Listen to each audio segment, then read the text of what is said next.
Okay, this is Alzheimer's, What They Forget to Tell You, episode... What? Isn't it 11? It's 11. Yeah, we did 10 11. last time. I remember that. Okay. And here I am again with my cousin, Wendy Nash. Nice to be back. Hello, everybody.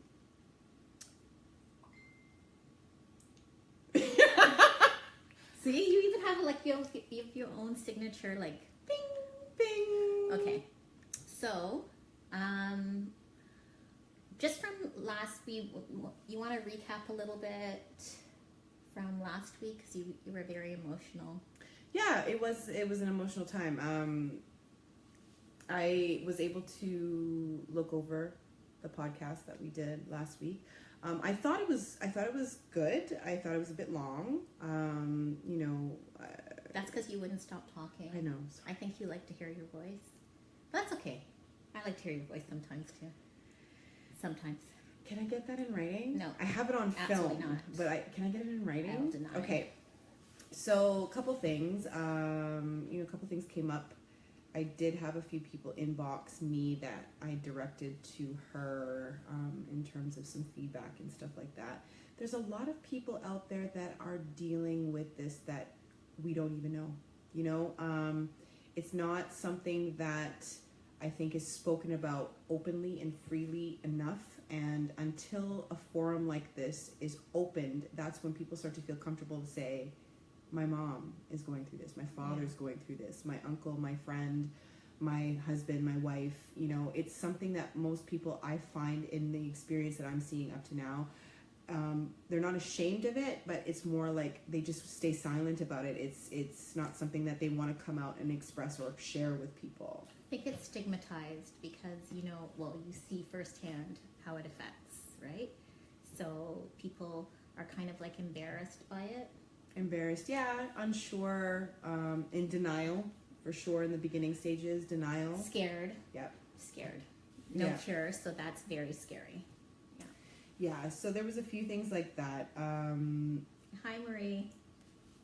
So my mom had, and again, just in case you missed the last episode, my mom and her mom are sisters.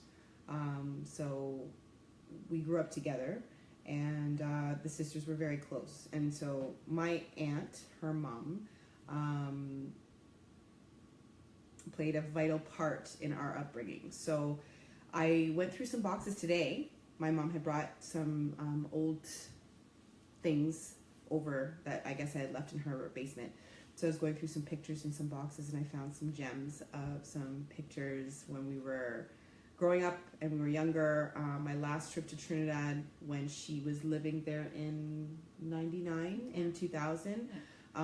This was right before she was diagnosed with Alzheimer's. And I remember, because as I was showing these pictures, like for me, I didn't think in these pictures and when I was there during this trip that she was sick. It never, for me, she looked like she always did. She, was vibrant and she was herself as far as I could see.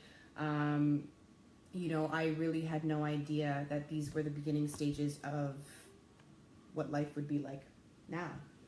So we were sharing that. So you didn't notice anything when you were visiting?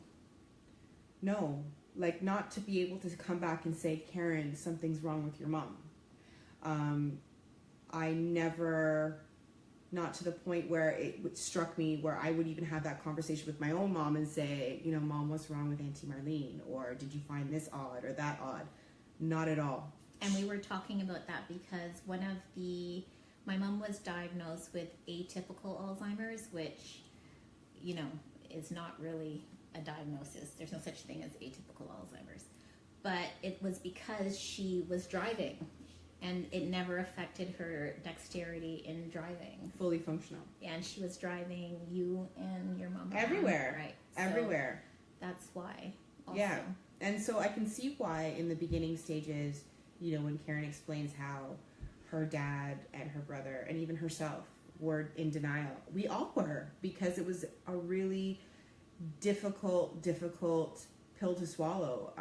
Pun intended. I mean, this is a woman, like I said last time, who was just so full of life and just the life of the party and loud and vivacious and beautiful, and her energy was everything. And, you know, so we were all in denial. It was like, we just couldn't believe it. So I can just imagine in the beginning, if we were feeling this way, how that must have been for her, trying to organize and figure out her thoughts and go through the process of all of this happening to her without any answers. So yeah, that's heart-wrenching for me, for sure. Yeah. And that's the I guess difference with this disease, is that it's not you know, there's not like a physical symptom of it, right? So we didn't even start taping this. What was that? Oh, so wait, the entire time? Yeah. You just want. So hold on. So wait, let me get this straight. No. Okay. Just say it again. Just go. This is all okay. We can just say it again. So I'm not quite sure what just happened. So wait, we weren't taping it. I think it's great what you're doing and sharing with us. You both are very strong individuals, looking very good, by the way. Oh, is this your friend Jason? Thank you, Jason. That's nice of you. Thank you. Okay, can you just say it again? Say what again? Just say it's Alzheimer's, what they forget to tell you. Okay, so it's Alzheimer's, what they forget to tell you. And, Stop it! Why are you so silly?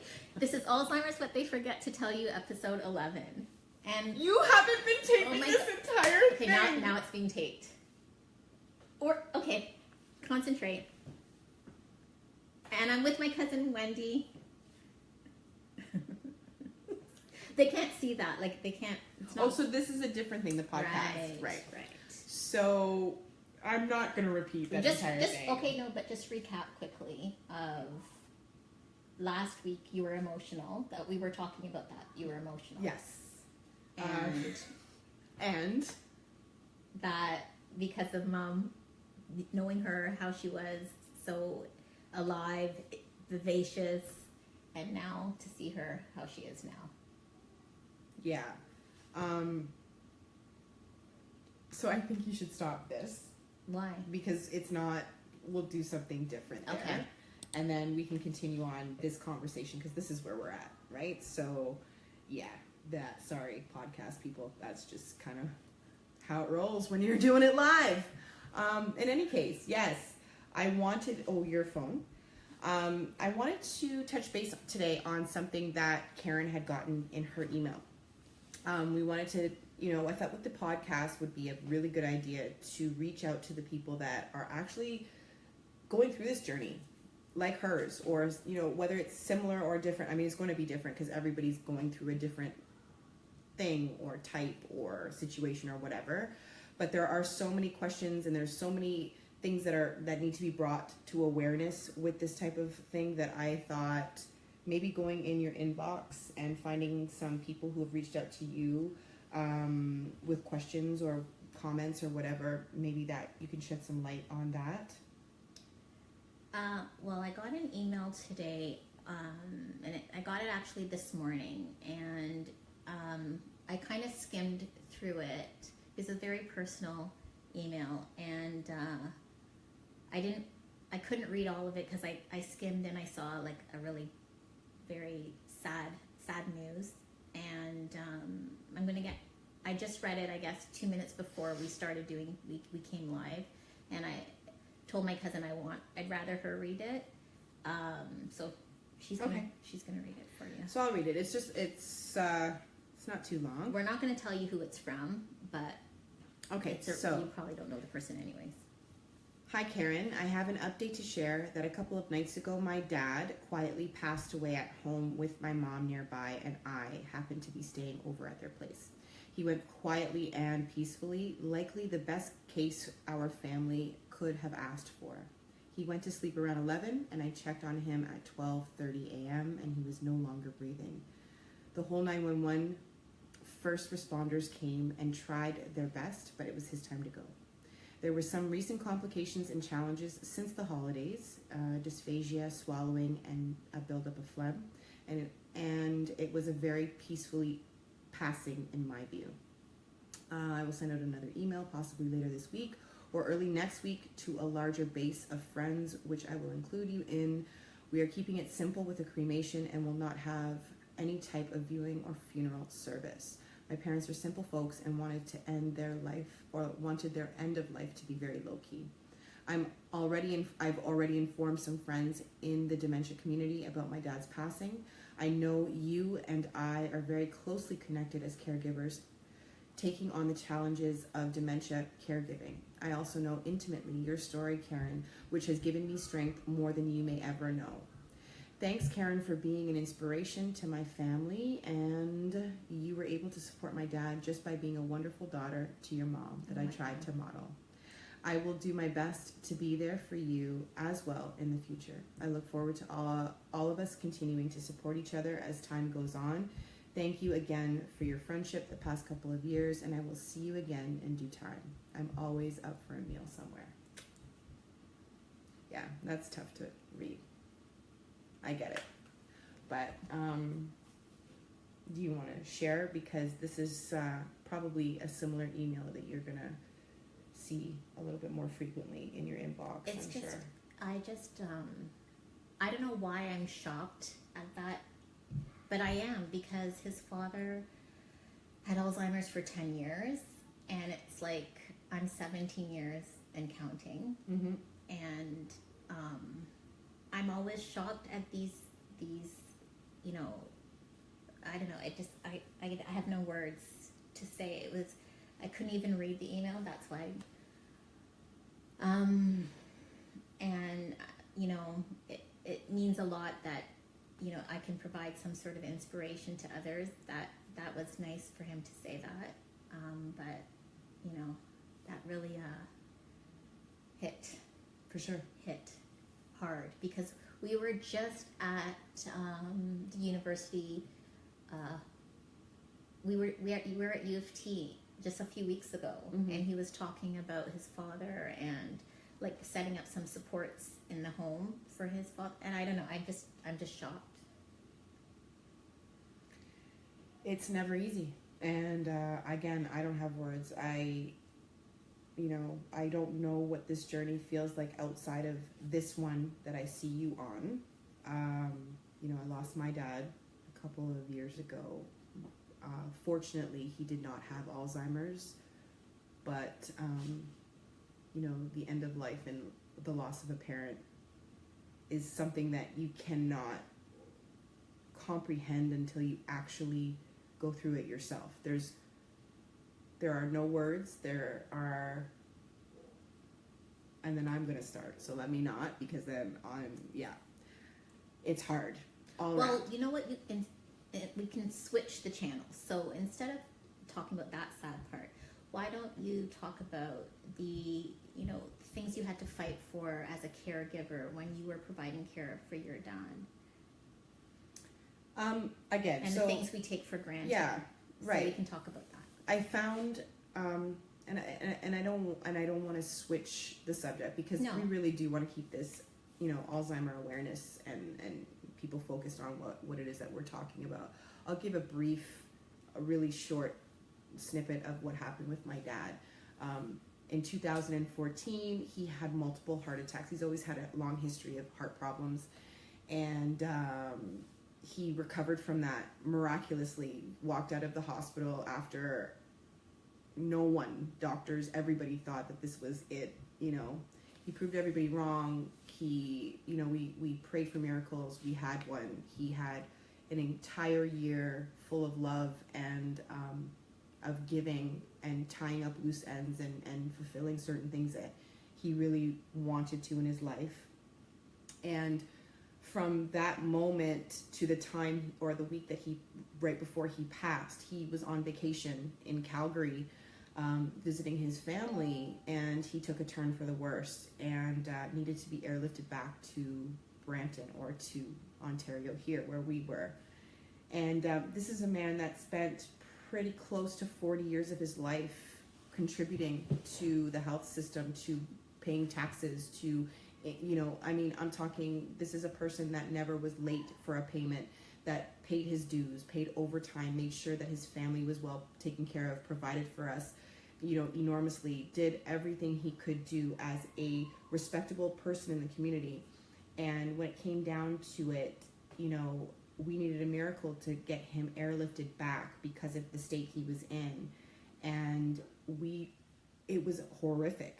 The experience that we had, you know, reliving it, even thinking about it now just gets me so upset, because I know that we are just one of millions of people in this country that have been going through a similar story, or are going through it right now. You know, they were quoting, you know, $25,000. They were quoting $50,000 to airlift my father back to Brampton, and he was in Canada. So, you know, if he didn't have the insurance, or if there was a credit card in his pocket that didn't have the insurance to cover it, there was nothing that they could do.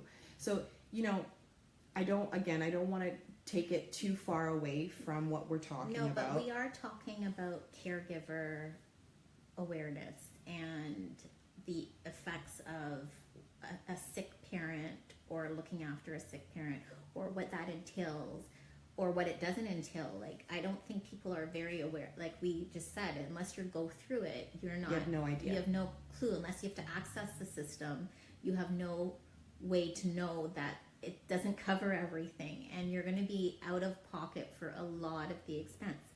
I'm living proof of it. Like 80%, I would say more than 85% of my mom's care is not covered, right? It's out of pocket expense, and it's expensive. Very expensive. We were having a conversation earlier before. Karen has chosen to keep her mom in home care instead of putting her into a hospital or a nursing home, where there would be around-the-clock care, around-the-clock medications and services available to her. When you choose the route that Karen took, where it was in-home caregiving, there's so many pros and cons, but there's more cons than there are pros, and people really don't understand what this is. It's devastating to a family, especially when you take it, you know, you take it upon yourself to want to take care of your loved one. You want to take care of your parent. You want to take care of your spouse. You want to take care of the person that you love, and you want them in your presence, and you want to do what you can for them. There's so much that's not covered. There's so much that's not provided for. There's so much that gets left out in the fine print that people really don't get, that it's tragic.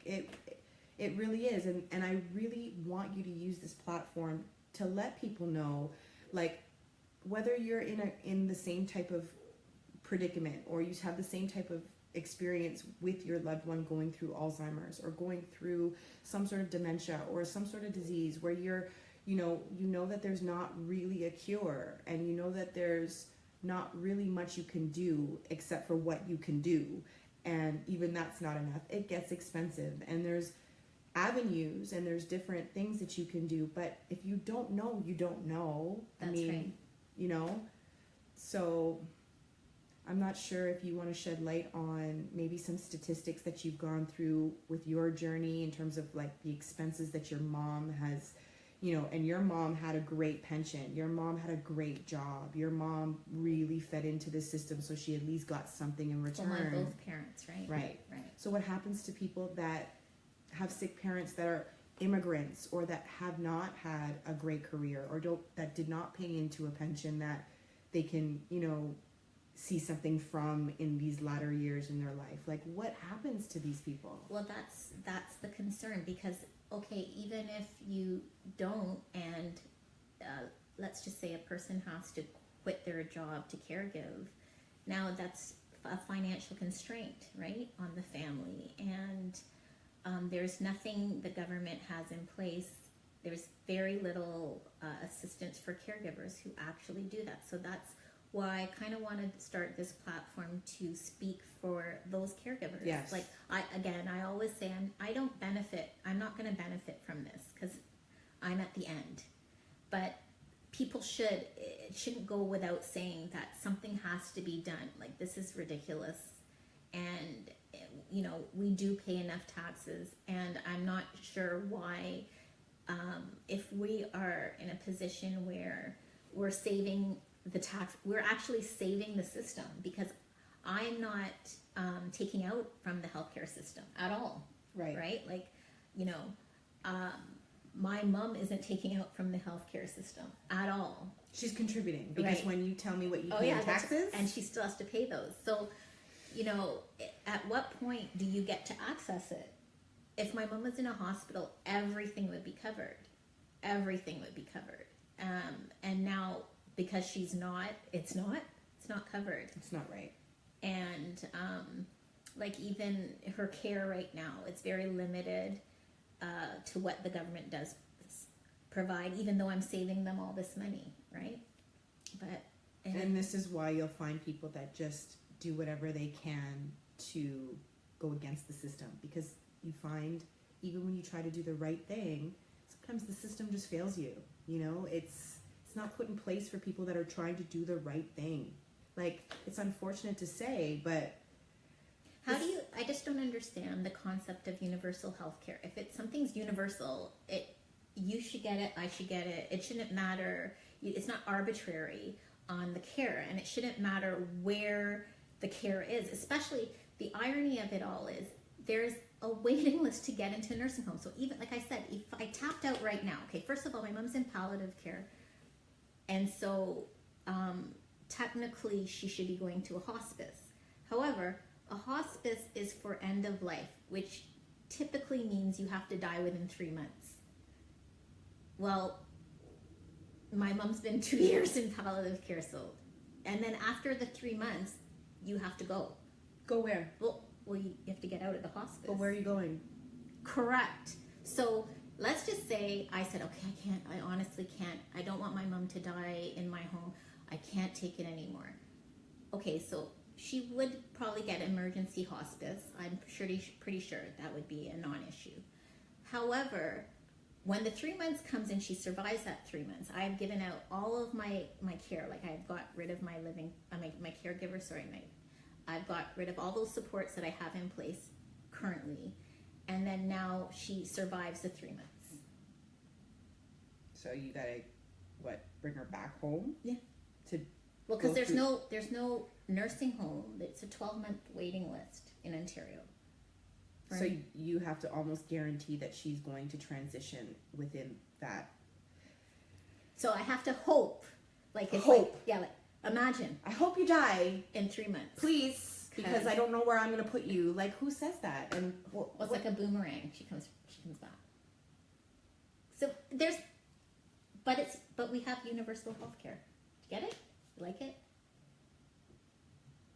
Is that working for you? Do you understand? No. You No, don't? I don't. Okay, well, I don't understand. that's what I'm dealing with. So there is no, so now I just pay out of pocket. I wonder if I get a refund. You think if I invoice them? No? Why not? They owe me. Okay. Remember It's how 17 years. That's a big payout. Okay. So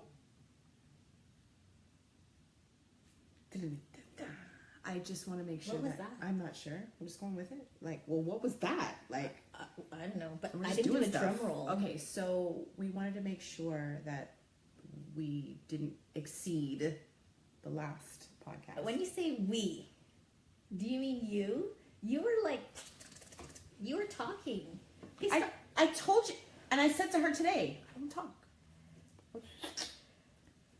Okay, I'll read. All you do. You said. This is where I go. It's been a pleasure, y'all. Okay, you can't just do that. Okay, I can't. Okay, so are we gonna end it? Are we gonna? Yes, Okay. but you can't just do that either. Okay, sorry. What are You we? act like you're new. You were in Lion King. No, I wasn't. Yes, you were. You performed on stage. Maybe You did. once. Just acknowledge she Hold on. actually is a dancer. Hold on. My brother is here.